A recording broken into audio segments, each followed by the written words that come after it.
Olá pessoal, tudo bem com vocês? Eu sou o professor Thiago Mário e hoje vamos para uma aula de Química referente à resolução de questões das aulas 01 e 02, ok? Vamos comigo? Para iniciar a nossa aula, vamos resolver uma questão do Enem, da prova de 2018, para a gente já ficar no clima aí de como esses assuntos costumam ser cobrados no vestibular. Vamos ler a questão. O carro flex é uma realidade no Brasil. Estes veículos estão equipados com motor que tem a capacidade de funcionar com mais de um tipo de combustível. No entanto, as pessoas que têm esse tipo de veículo, na hora do abastecimento, têm sempre a dúvida, álcool ou gasolina? Para avaliar o consumo desses combustíveis, realizou-se um percurso com um veículo flex, consumindo 40 litros de gasolina e no percurso de volta utilizou-se etanol. Foi considerado o mesmo consumo de energia, tanto no percurso de ida quanto no percurso de volta. Então, o carro fez um percurso com gasolina e depois o mesmo percurso com etanol para avaliar o desempenho e o consumo de ambos os combustíveis, ok? E como a questão disse aí, observe, para considerar o mesmo consumo de energia, deixa eu marcar essa parte porque será importante na resolução da questão. Bom, veja bem, o mesmo consumo de energia. Tudo bem. E ele deu também o volume gasto de gasolina. Observe, 40 litros. Ok?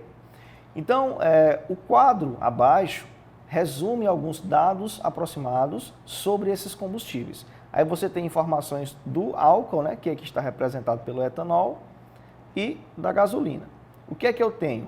Eu tenho a densidade de cada um. Veja que a densidade do etanol é 0,8 gramas por ml e a gasolina um pouco menos densa, 0,7 gramas por ml. Tá bom? E aqui nós temos o calor de combustão em quilocaloria por grama, ou seja, é a quantidade de energia liberada na queima de cada grama desses combustíveis. No caso do etanol, ele libera 6 quilocalorias por grama. E, no caso da gasolina, ela libera 10 quilocalorias por grama. Esse sinal negativo está aqui só para representar que a energia foi liberada, ok? Processo exotérmico. A pergunta é, o volume de etanol, combustível, em litro, que é consumido no percurso de volta, é mais próximo de...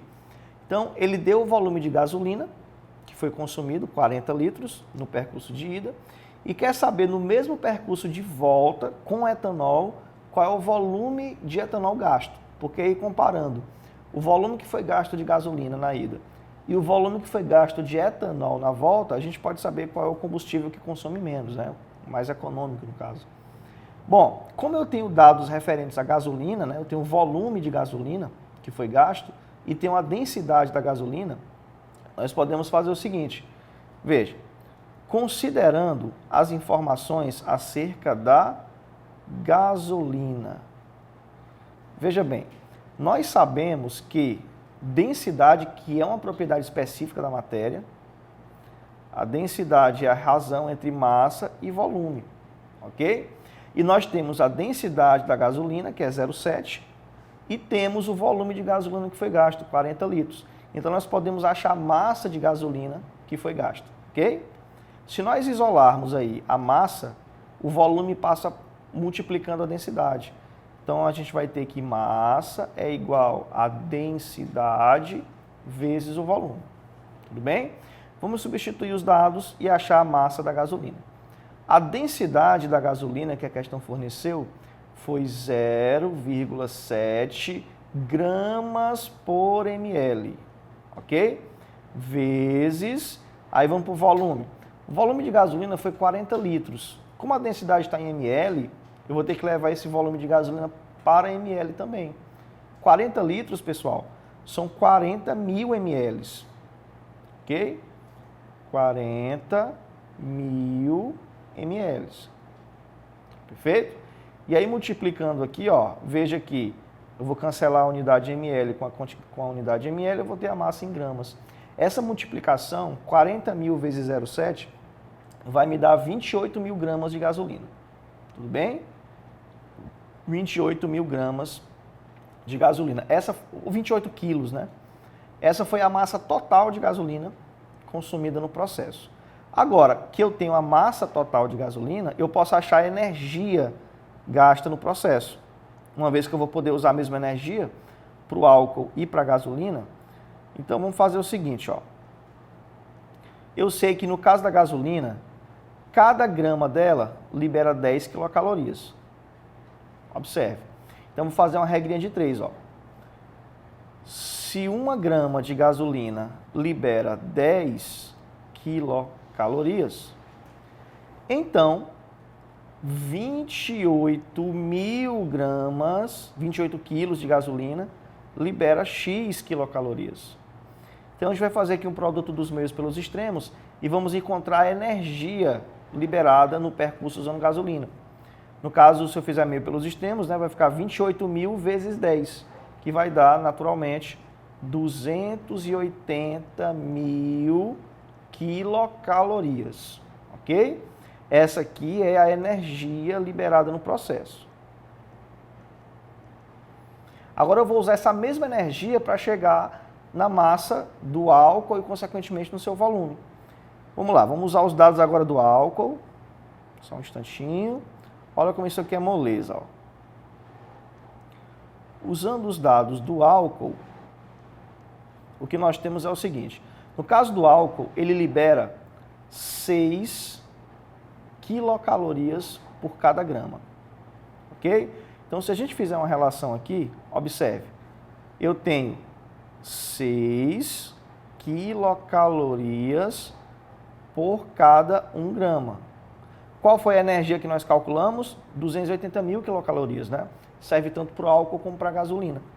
Então, se eu colocar essa energia aqui, 280.000 quilocalorias, eu vou ter aí Y gramas, vou encontrar a massa de álcool, ok? Aí você faz a regra de 3 e encontra a massa de álcool referente a essa energia aí. Fazendo a regrinha de 3, pessoal, esse Y vai dar exatamente, no meio pelos extremos, 46.666,6 gramas. Beleza? Veja que o álcool teve uma massa maior consumida. Ó. A gasolina consumiu aqui 28.000 gramas. O álcool foi para quase 47.000 gramas, quase 47 quilogramas. Tá? Agora que eu tenho a massa de álcool consumida, fica muito fácil achar o volume de álcool. Por quê? Porque eu tenho a densidade do álcool. Então vamos usar agora a densidade do álcool para finalizar a questão. Observa aí como é simples. Ó. Vamos lá, usando a densidade do álcool. O álcool tem densidade aqui 0,8 gramas por ml. Ok? Como a gente sabe que densidade é massa sobre volume, eu posso isolar o volume. Fazendo o meio pelos extremos, o que vai ser o volume? O volume vai ser a massa dividido pela densidade. Tudo bem? A massa que nós obtivemos do álcool aí foi essa 46.666,6 gramas. Ok? E a densidade do álcool, a questão deu lá na tabelinha do etanol, ó, é 0,8 gramas por ml. Aí, naturalmente, você vai cancelar as unidades, né? Vai cancelar aí grama com grama. Observe. Vamos cancelar aqui grama e grama. Vou ter o meu volume em ml, certo? Essa divisão aí vai dar aproximadamente 58.000 ml, tá? Que é a mesma coisa que 58 litros, aproximadamente. Bom, então esse foi o volume de combustível, né, de álcool consumido no processo. Veja que o álcool gastou um pouquinho mais. No percurso de ida, segundo a questão, a gasolina gastou 40 litros. No percurso de volta com etanol, o gasto foi de 58 litros. Então você gastou aí 18 litros de combustível a mais, no caso do uso de álcool, no mesmo percurso da gasolina, tá bom? Então, com esse número aí, 58, nós chegamos na resposta letra D, ok? Então, é uma questão que envolve densidade, que é uma propriedade específica dos materiais, tudo bem? Vamos para a próxima? Vamos fazer mais uma? Bom, a nossa segunda questão da aula fala um pouquinho sobre as mudanças de estado físico, especificamente aí no caso da temperatura de ebulição. Vamos ler a pergunta. Em um laboratório de química havia 5 tubos de ensaio com rolha e numerados, contendo as substâncias líquidas de acordo com a tabela abaixo. E aí você tem 5 substâncias, A, B, C, D e E. Elas estão numeradas, né, do tubo 1 até o tubo 5, e para cada substância nós temos uma temperatura de ebulição. Lembre-se que a temperatura de ebulição é a temperatura na qual o material deixa de ser líquido e passa para a fase de gás. Então nós podemos marcar essas temperaturas como sendo o limite. Observe, abaixo dessa temperatura aí, o que eu tenho para cada substância é o estado líquido. Ok? Passou dessa temperatura aí, eu tenho o estado gasoso. Tudo bem? No caso da substância A, por exemplo, abaixo de 78 graus ela é líquida. Acima de 78 graus Celsius ela passa a ser gás. Então eu começo a prever qual será o estado físico de cada substância, dependendo da temperatura local. A pergunta é, os 5 tubos de ensaio começaram a ser aquecidos ao mesmo tempo, sob fonte de calor com a mesma intensidade. E após algum tempo, observou-se um estampido, um estouro, em um dos tubos que teve a sua rolha ejetada para cima. O fato deve ter ocorrido com o tubo de número... Bom, se os tubos estavam fechados, veja bem, eu tenho aqui um tubo de ensaio representado, bom, de uma maneira esquemática, e eu tenho lá o líquido dentro do tubo. Observe o seguinte. Veja bem.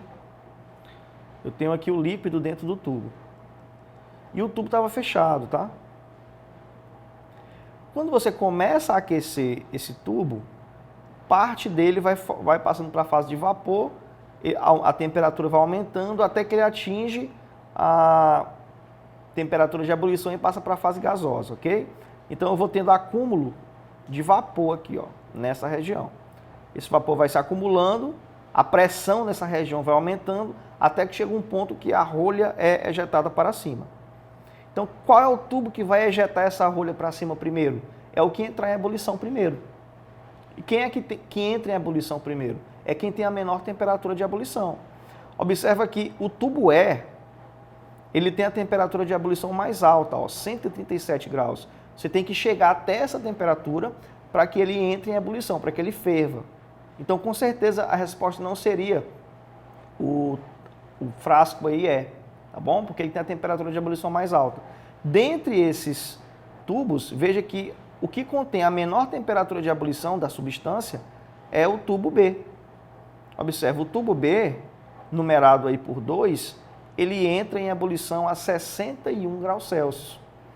É o que entra em ebulição mais cedo, né? Depois vem o tubo A com 78 graus, depois vem o tubo D com 93 graus Celsius, o tubo C com 100 graus Celsius e por último seria o tubo E com 137 graus Celsius. Então, dentre as temperaturas de ebulição, o tubo B contém o líquido com menor temperatura de ebulição, então ele vai ferver primeiro e, consequentemente, vai ejetar primeiro a tampinha do tubo de ensaio.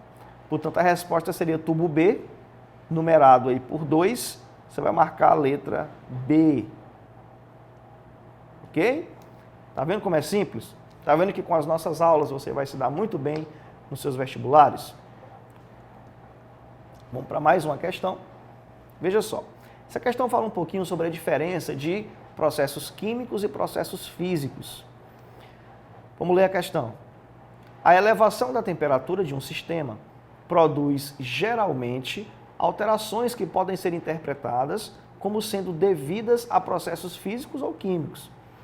Medicamentos, em especial na forma de soluções, devem ser mantidos em recipientes fechados e protegidos do calor que se evite.